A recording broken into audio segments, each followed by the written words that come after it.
Michelle Whitaker. I'm the Executive Director for Ranked Choice Voting Maryland.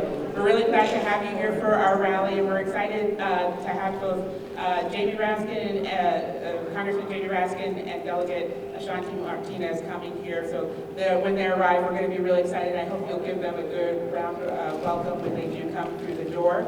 But before they are here, one thing that we want to do is take an opportunity to help talk about ranked choice voting and the opportunity that Greenbelt has with ranked choice voting, and also what it means for the state and the opportunities we have to really improve our elections.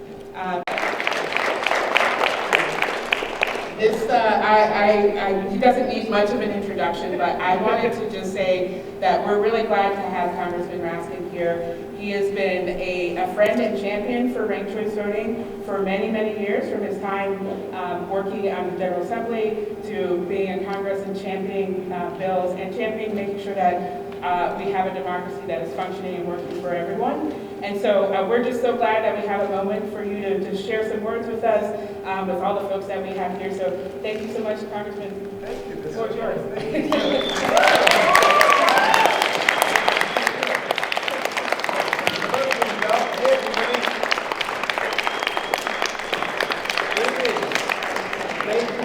For that warm reception. I'm thrilled to be here with my friends at Greenbelt. You know, when we're talking about defending democracy today, we got to remember that democracy is not a static collection of rules and procedures. Democracy is always a project. It's a process in motion. And ranked choice voting is so much a central part of where democracy needs to go. Ranked choice voting, which has been adopted from Maine to Alaska to Montgomery County, Tacoma Park, and now coming up in Greenbelt. It's a major improvement in terms of how we conduct elections, because it says the person who wins in a primary or a general election should actually be the majority choice.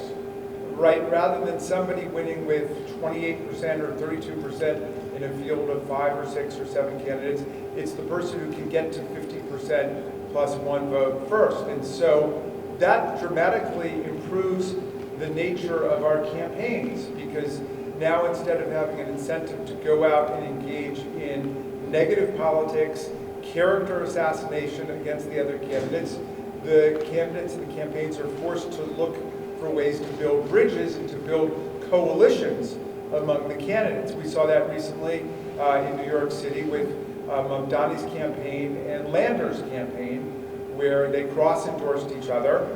They both preferred to have people putting them first, but they said, if you can't make me your first choice, make me your second choice. And then suddenly these coalitions form, and that's a much more powerful way to do it, and that's what ends up leading to victory. So it gives us much more positive politics. Then it gives us coalitions that are able to govern, majority coalitions that are able to enact programs, whether at the local level, the county level, the state level, or the national level. So we're fighting for, in our Fair Redistricting Act, we're fighting for multi-member districts and ranked choice voting all over the country. So we would actually end up having more Democrats win in Utah or South Carolina, more Republicans win theoretically in Massachusetts and Maryland, but you get something much more proportional to people's actual will. Right now, as we're seeing with this extreme Republican gerrymandering throughout the South, if you've got 55% of the vote, it's very easy with artificial intelligence and computers to draw all of the congressional districts in your state such that you end up with 100% of the districts. And if they dismantle what's left of the Voting Rights Act, in the case for Louisiana, the Calais case, then it's very likely they will get rid of majority African-American districts in Mississippi, in Alabama, in South Carolina, and those are the last districts where Democrats can even win.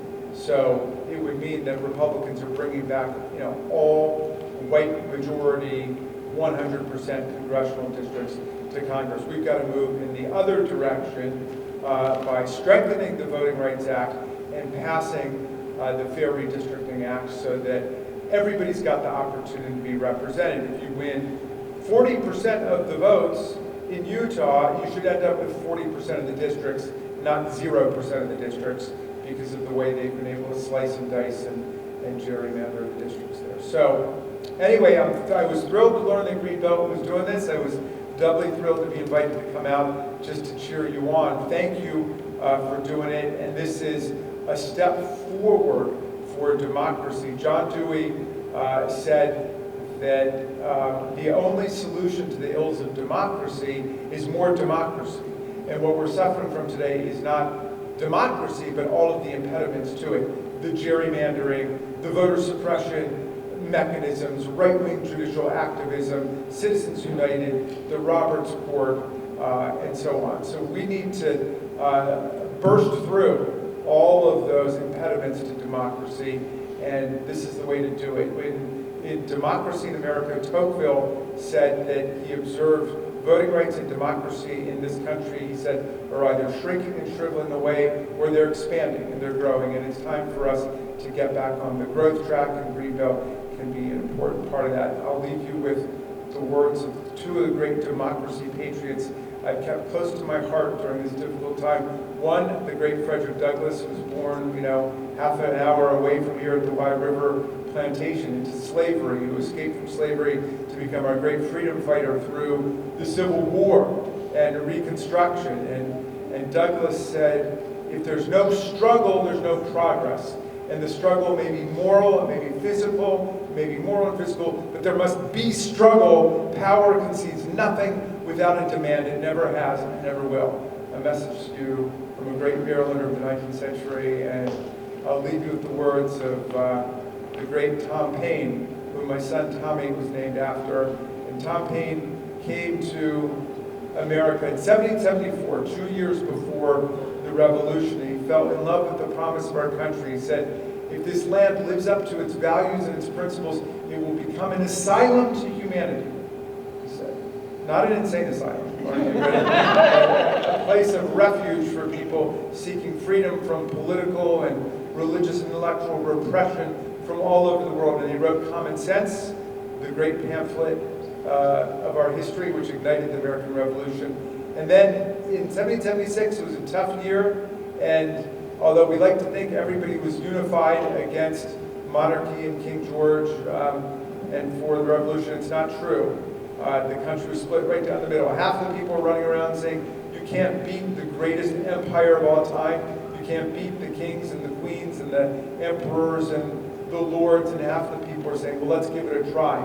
Let's see what we can do. Let's try to put government on the principle of consent of the governed, and everybody being created equal, and life and liberty and the pursuit of happiness being the unalienable rights of all humankind. But anyway, so Paine wanted to write this pamphlet to give people hope during a dark time, and he wrote a pamphlet called The American Crisis. So there's this one passage that I love, I want to recite for you, and pursuant to strict instructions from Nancy Pelosi, I'm updating the language so it doesn't offend modern sensibilities, because Paine was a feminist, and she said he would not mind, and he was fighting for women's voting rights in the 18th century. But anyway, he said, these are the times that try men and women's souls. The summer soldier and the sunshine patriot will shrink at this moment from the service of their cause and their country, but everyone that stands with us now will win the love and the favor and the affection of every man and every woman for all time.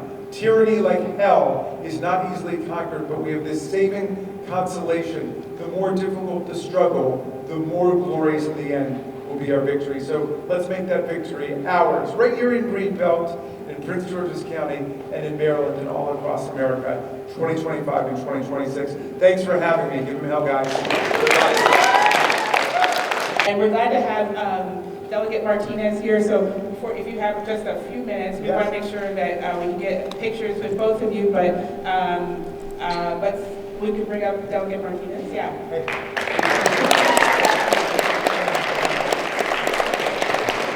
You want to say a few words? Yeah. hard to follow a congressman, especially one like Congressman Raskin. Can we give the congressman another hand?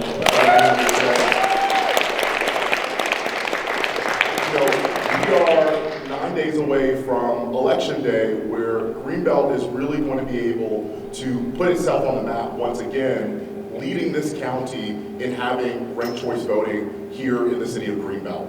And that's because of folks like you, who understand that in order for us to have a democracy, we have to ensure that everybody's vote really matters, but also that you guys can have a chance to really make every 7 of your votes here in Greenbelt matter most. As someone, yes, that deserves claps, yes.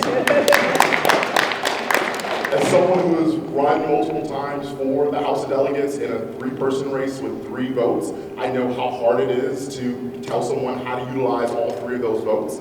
But imagine in this moment, we have the opportunity to not only just dream, but really build a democracy that works for all of us, that ensures that each and every one of our voices are at the table. Here in Greenbelt in particular, it's important that we have representation from all across the city. I know it is difficult at times to get that representation on the council with the makeup of how these elections are run. And so imagine, right, what we could be able to have, the people that could step up and serve, the differences of ideas, the policies, the conversations that are missing because of the system that we currently have today. Ranked choice voting is the future. It is the present. We already have neighboring Tacoma Park that already has shown us that this works. This is our opportunity. This is our chance. And so as your delegate, I'm really excited to see one of my 7 municipalities moving forward on this. I hope the others in the district move forward with this as well, because we already have all citizen voting. We already have 16 and over voting here in the city. This is just the next step in making sure that Greenbelters get to pick and choose who gets to lead the city. And so I'm just really, really proud that we are at this moment. I think for a long while, it's been a lot of conversation about what could happen and what to do. 9 days from now, we're going to show folks that Greenbelt is the progressive, in my opinion, bastion of Prince George's, and is going to continue to lead this county in the way that we should be moving forward. So I just want to thank each and every one of you for being here. And I know this is a rally, right? Yeah. Yes. So I just appreciate you guys being here and your energy this afternoon. Yeah. Thank